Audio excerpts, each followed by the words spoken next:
ఆరోగ్యం కావాలి.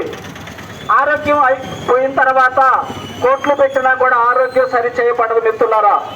ఈరోజు చూస్తా ఉన్నాం 30 నుంచి 40, 50 సంవత్సరాలకే హార్ట్ అటాకులతో మనిషి మరణిస్తున్నాడంటే 100 సంవత్సరాలు బ్రతికవలసినటువంటి ఈ మానవుడు సరికాని ఆహారం తినటం వల్ల ఈరోజు హార్ట్ అటాక్లు రావడానికి కారణం అరుగుదల కాక లోపల గ్యాస్గా తయారయ్యి అల్సర్లు ఇవన్నీ కూడా అనారోగ్యాల పాలవుతున్నాం. మరి మనిషి యొక్క ఆహారం ఏంటి? శాకాహారం, కాయగూరలు, ఆకుకూరలు. ప్రకృతి మాత మనకు ఎంతో ఇచ్చింది.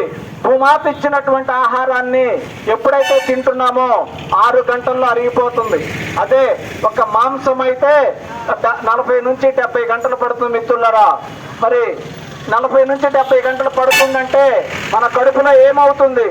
ఈరోజు చూస్తున్నాం గ్యాస్ ట్రబుల్స్ అని ప్రతి ఒక్కళ్ళు కూడా పిల్లలైతే వాడుతున్నారు గ్యాస్ కోసం. కానీ అది ఎందుకు వస్తుందని ఎప్పుడైనా ఒక్కసారి ఆలోచించామా? ఒక్కసారి ఆలోచించండి. సరికాని ఆహారం కడుపులో అరగక మరి గ్యాస్గా తయారవుతూ ఉంటే ఆ సరికాని ఆహారం తింటూ అనారోగ్యాలు పాలయ్యి ఎన్ని మందులు వాడినప్పటికీ కూడా పరిష్కారం దొరకటం లేదంటే మనం తినే ఆహారంలో సరి చేసుకోకపోవడమే. కాబట్టి సరైన ఆహారం శాకాహారం, కాయగూరలు, ఆకుకూరలతో మనం తినవలసిన ఆహారం. కాబట్టి ఇక నుంచైనా శాకాహారులుగా మారుదాం మిత్రులారా. ప్రతి మనిషి కూడా ఆరోగ్యంగా ఆనందంగా జీవించాలన్నదే పిరమిడ్ స్పిరిచువల్ సొసైటీ యొక్క లక్ష్యం. కాబట్టి ప్రతి ఒక్కళ్ళు కూడా మరి మీ ఆరోగ్యం గురించి మేము చెప్పాల్సిన అవసరం లేదు. కానీ ఎందుకు ప్రతి మనిషి కూడా భూమి మీద ఆరోగ్యంగా జీవించాలి. కాబట్టి ఆరోగ్యం కావాలంటే సరైన ఆహారం తీసుకుందాం. ఇకనైనా మేల్కొందాం.